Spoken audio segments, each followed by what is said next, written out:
Hello' viewers, মই আজি এই ভিডিঅ'টোত আপোনাৰ ফিজিকেল ডকুমেণ্ট ভেৰিফিকেশ্যনত প্ৰাৰ্থীসকলে কি আপোনাৰ ডকুমেণ্ট লগত লৈ যাব লাগিব, আপোনাৰ যোৱা বছৰ কি ডকুমেণ্ট দৰকাৰ হৈছিল, বা যোৱা বছৰ আপোনাৰ ফিজিকেল ডকুমেণ্ট ভেৰিফিকেশ্যন কেনেকুৱা পদ্ধতিত আপোনাক ফিজিকেল ডকুমেণ্ট ভেৰিফিকেশ্যন কৰিছিল, বা আপোনাৰ ক'ত আপোনাৰ ফিজিকেল ডকুমেণ্ট ভেৰিফিকেশ্যন কৰিছিল, আৰু কিমান ডিষ্ট্ৰিক্ট আপোনাৰ ফিজিকেল ডকুমেণ্ট ভেৰিফিকেশ্যনত মতা হৈছিল, আৰু কিমানটা আপোনাৰ পেজত আপোনাৰ ফিজিকেল ডকুমেণ্ট কৰা হৈছিল, আৰু কিমান দিনৰ কাৰণে তেওঁলোকে প্ৰাৰ্থীসকলক আপোনাৰ মতা হৈছিল, সেইখিনি কথা মই এই ভিডিঅ'টোত আপোনালোকক দেখুৱাই দিছোঁ। সেইখন আগৰবাৰ ফিজিকেল ডকুমেণ্ট ভেৰিফিকেশ্যনৰ ওপৰত কিছু কথা মই এই ভিডিঅ'টোত ক'ম, আপোনালোকে চাই ল'ব। আৰু যোনসকল পাৰ্টি যোৱাবাৰ ফিজিকেল ডকুমেণ্ট ভেৰিফিকেশ্যন কৰি আছে তেওঁলোকক একো সমস্যা নাই, গতিকে নতুনকৈ আকৌ বহুত পাৰ্টি আপোনাৰ ফিজিকেল ডকুমেণ্ট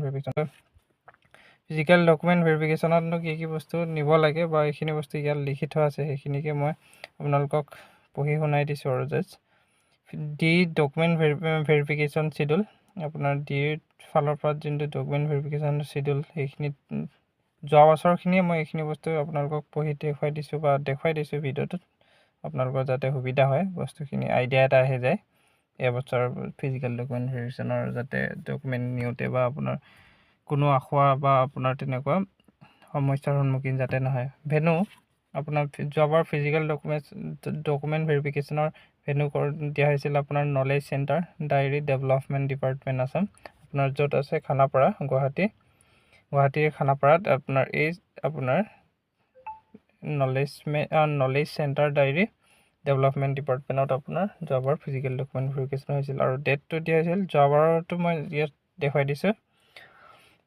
আৰু আপোনাৰ ডেট দিয়া হৈছে 14 তাৰিখৰ পৰা আপোনাৰ 24 তাৰিখলৈকে আপোনাৰ ফিজিকেল ডকুমেণ্ট ভেৰিফিকেশ্যনৰ কাৰণে ডিৰ কৰ্তৃপক্ষই আপোনাক মানুহখিনিক মতা হৈছিল, আৰু টাইমটো দিয়া হৈছে আপোনাৰ 9:30ৰ পৰা আপোনাৰ 6টা বজালৈকে। আপোনাৰ দুটা পেজত আপোনাৰ যোৱাবাৰ ফিজিকেল ডকুমেণ্ট ভেৰিফিকেশ্যন কৰা হৈছিল, আৰু 10 দিন দিয়া হৈছিল টাইমটো, আৰু এক্সটেণ্ডটো কৰা হৈছিল যেনে আপোনাৰ আপাৰ আছামৰ মানুহখিনি একেদিনাই আহি পোৱাত অসুবিধা হৈছিল, তো গতিকে ডেটটো পিছত এক্সটেণ্ড কৰি দিয়া হৈছিল। কোনে মানে ফিজিকেল ডকুমেণ্ট ভেৰিফিকেশ্যন ততাতৈয়াকৈ মতা হৈছিল, কাৰণ সেইটো কাৰণে যোনসকল পাৰ্টীয়ে একেদিনাই মানে আহিবলৈ অসুবিধা হৈছিল তেওঁলোকৰ কাৰণে ডেটটো এক্সটেণ্ড কৰি দিয়া হৈছিল যোৱাবাৰ। আৰু এনেকৈ ডিষ্ট্ৰিক্ট ৱাইজ দি দিছে আপোনাৰ name of district as option preference, আপোনালোকে যোনখিনি ডিষ্ট্ৰিক্ট প্ৰিফাৰেঞ্চ কৰিছিলে আপোনাৰ জিলা নিৰ্বাচন কৰোঁতে যোনবোৰ জিলা নিৰ্বাচন কৰিছিলে, এই নিৰ্বাচনৰ কৰা পাৰ্টীসকলক আপোনাৰ PDF দিছিল, আৰু তেওঁলোকৰ তাত নাম সন্নিৱিষ্ট আছিল, সেইখিনিৰ মতে তেওঁলোক আপোনাৰ ফিজিকেল ডকুমেণ্ট ভেৰিফিকেশ্যন কৰিবলৈ যাবলগীয়া হৈছিল। গতিকে 14 তাৰিখৰ পৰা ষ্টাৰ্ট কৰিছিল। 14 তাৰিখে মতা হৈছিল আপোনাৰ কামৰূপ আৰু মেট্ৰ' আৰু কামৰূপ ৰুৰেল দুটা ডিষ্ট্ৰিক্ট মতা হৈছিল। 15 তাৰিখে বৰপেটা দৰং, তেনেকৈ 10 দিনৰ কাৰণে দুখন ডিষ্ট্ৰিক্ট মতা হৈছিল, আৰু 19 তাৰিখে মাত্ৰ এখন ডিষ্ট্ৰিক্ট মতা হৈছিল, সেইটো লখিমপুৰ ডিষ্ট্ৰিক্ট মতা হৈছিল, সেইটোৱে আছিল।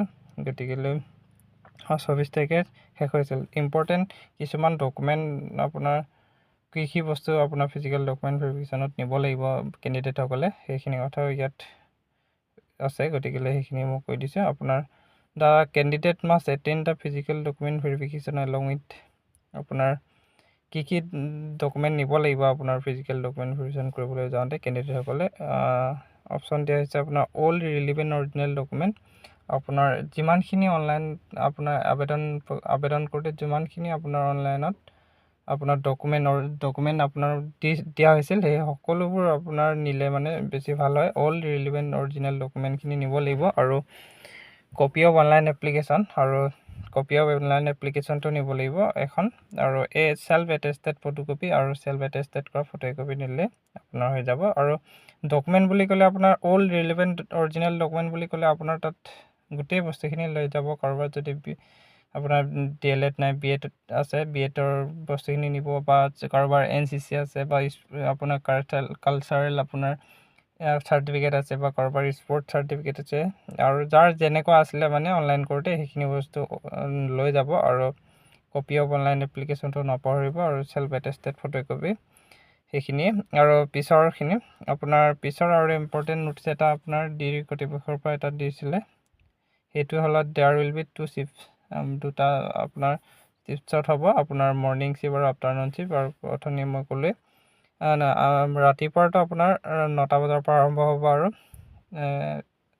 আপোনাৰ আফটাৰনুন শ্বিফ্টটো আপোনাৰ 1:30 পৰা আৰম্ভ হ'ব এজ পাৰ পাব্লিক চন্দা ৱেবছাইট বুলি কৈছে। গতিকে সেইখিনি আৰু আপোনাৰ যোনসকল কেণ্ডিডেটৰ নাম আপোনাৰ আহিছিলে ডিষ্ট্ৰিক্ট ৱাইজ সেইখিনি বস্তু দি দিয়া হৈছে। সেইখিনি মতে তেওঁলোকে যোৱাবাৰ গৈছিল। গতিকে এইবাৰত যদি এনেকুৱা কৰে ফিজিকেল ডকুমেণ্ট ভেৰিফিকেশ্যন, তেতিয়া আপোনালোকে এনেকুৱা ধৰণে আগবাঢ়িব লাগিব। গতিকে যোৱা বছৰৰ নিচিনাকৈ যদি কৰ্তৃপক্ষই যদি ফিজিকেল ডকুমেণ্ট ভেৰিফিকেশ্যন ঠিক এনেকৈ কৰিম বুলি কৰে, তেতিয়াহ'লে আপোনালোকৰ ফিজিকেল ডকুমেণ্ট ভেৰিফিকেশ্যন কৰিবলৈ আগতে নোযোৱা প্ৰাৰ্থীসকলৰ কাৰণে বহুত উপযোগী হ'ব বুলি ভাবি ভিডিঅ'টো প্ৰস্তুত কৰিছোঁ মেইনলি। গতিকে আপোনালোকে ভিডিঅ'টো অলপ যদি ইনফৰ্মেটিভ বুলি ভাবে আপোনালোকে লাইক আৰু কমেণ্ট কৰি দিব।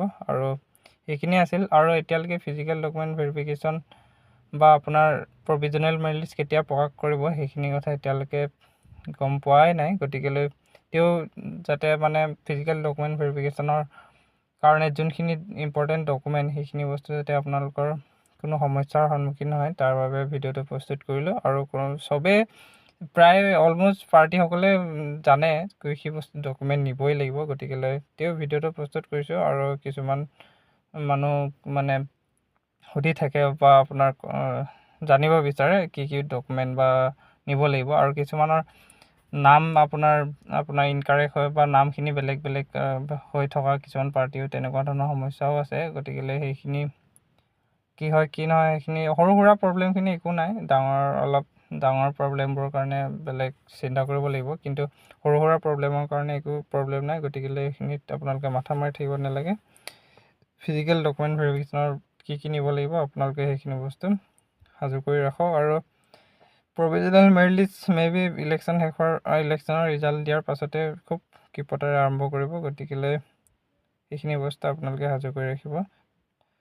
অল ৰিলিভেণ্ট অৰিজিনেল ডকুমেণ্ট আৰু copy of online application self attested photocopy এইখিনি। যদি যোৱা বছৰ নিচিনাকৈ ফিজিকেল ডকুমেণ্ট ভেৰিফিকেশ্যন কৰে তেতিয়াহ'লে এইখিনি কামত আহিব ভিডিঅ'টো। গতিকে যদি বেলেগকৈ আগৰ নিচিনাকৈ যদি নকৰে তেতিয়াহ'লেও বাৰু একো নাই, আমি টাইমলৈ ৰ'ব লাগিব। কি হয় কি নহয় বস্তুখিনি আমি ভালকৈ চালি জাৰি চাই বস্তুখিনি জানিম বাৰু। ভিডিঅ'টো ইমানেই আছিল।